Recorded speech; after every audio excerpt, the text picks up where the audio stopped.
இயேசுவின் நாமத்தினாலே இந்த மதிய வேளையிலே உங்களை அன்போடு விட வாழ்த்துகிறேன். குயவனே என்ற நிகழ்வின் அடிப்படையிலே ஜெபத்தின் மேன்மையை குறித்து நாம் தியானித்துக் கொண்டே இருக்கிறோம்.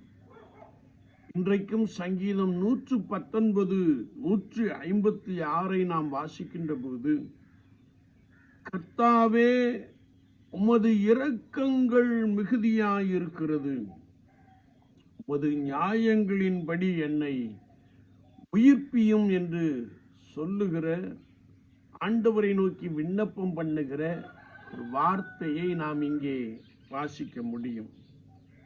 வேதத்தை நாம் வாசிக்கின்ற பொழுது அவருடைய இரக்கங்கள் மகா பெரியது என்று எழுதப்பட்டிருக்கிறது. அவர்கள் மனம் திரும்பி உம்மை கூப்பிட்ட போதோ நீர் பரலோகத்திலிருந்து கேட்டு அவர்களை உம்முடைய இரக்கங்களின்படியே அநேக தரம் விடுதலையாக்கிவிட்டீர். அது மிகுந்த இரக்கங்களின்படியே அவர்களை நிர்மூலமாக்காமலும் கைவிடாமலும் இருந்தீர். அது மிகுந்த இரக்கங்களின்படியே என் மீறுதல்கள் நீங்க என்னை சுத்திகரியும் என்று சொல்லுகிற வார்த்தையை நாம் வாசிக்க முடியும்.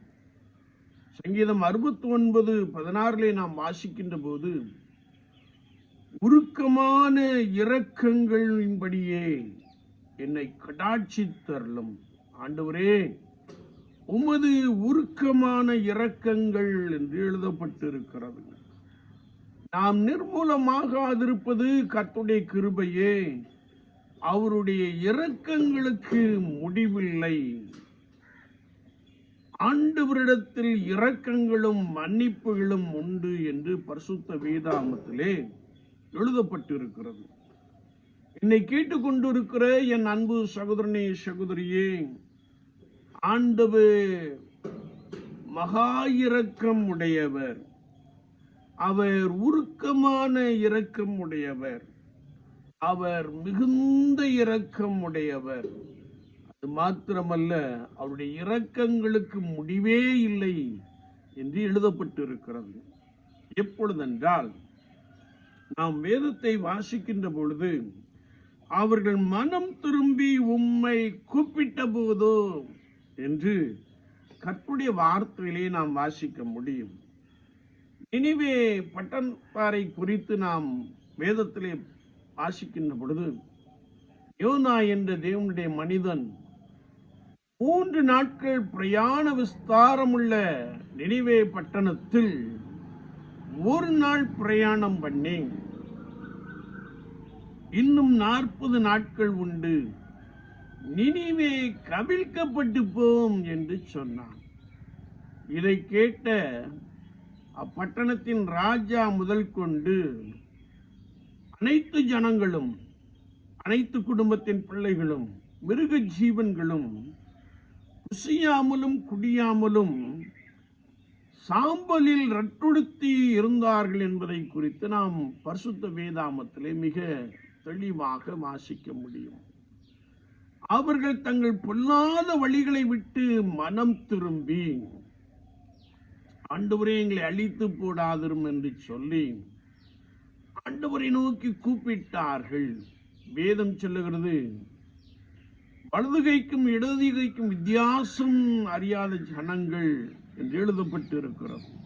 என்றாலும் அவர்கள் கர்த்தரண்டை திரும்பின பொழுது, அவர்கள் பொல்லாத வழிகளை விட்டு ஆண்டவரை நோக்கி கூப்பிட்ட போது, அவருடைய உருக்கமான இரக்கம், அவருடைய மகா இரக்கம் நினிவே பட்டணத்தாரை காப்பாற்றி விட்டது என்பதை நாம் பரிசுத்த வேதாகமத்திலே மிக தெளிவாக அறிந்து கொள்ள முடியும்.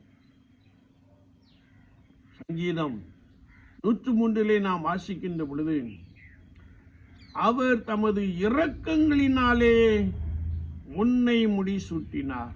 உனக்குண்டான வியாதியிலிருந்து அவர் உன்னை விலக்கி தமது மிகுந்த இரக்கங்களினாலே உன்னை முடிசூட்டினார் என்று எழுதப்பட்டு இருக்கிறது.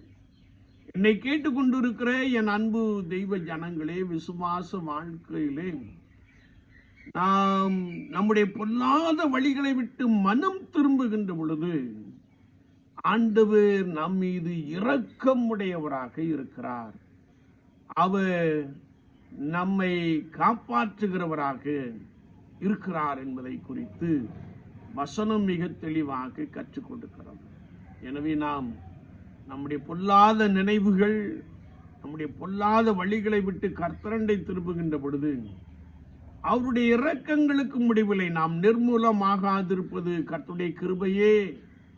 அவருடைய இரக்கங்களுக்கு முடிவில்லை என்ற வசனத்தின்படியே ஆண்டவருடைய மகா பெரிய இரக்கம், ஆண்டவருடைய மனதுருக்கம், ஆண்டவருடைய மிகுந்த இரக்கம் எப்பொழுதும் நம்மை காப்பாற்றும்.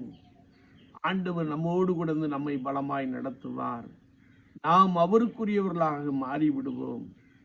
ஆண்டவர் உங்கள் தேவைகள் எல்லாவற்றையும் சந்தித்து உங்களோடு கூட இருந்து உங்களை பலமாய் நடத்துவார். குறிப்பாக அவர் உன் பிராணனை அழிவுக்கு மீட்டி உன்னை இரக்கங்களாலே முடிசூட்டுவார் என்று கர்த்தருடைய வசனத்திலே நாம் வாசிக்கிறோம். விசுவாச வாழ்க்கையிலே ஆண்டவருடைய இரக்கத்திற்காக கெஞ்சுவோம். நம்முடைய பொல்லாத வழிகளை விட்டு மனம் திரும்பி கர்த்தரை நோக்கி பார்ப்போம். அவர் உங்களை ரட்சிப்பார், அவர் உங்களை விடுவிப்பார், அவர் உங்களுக்குள்ளே பலத்த கிரியைகளை நடப்பிப்பார். நீங்கள் அதை கண்டு சந்தோஷப்படுவீர்கள். ஆமேன், ஆமேன்.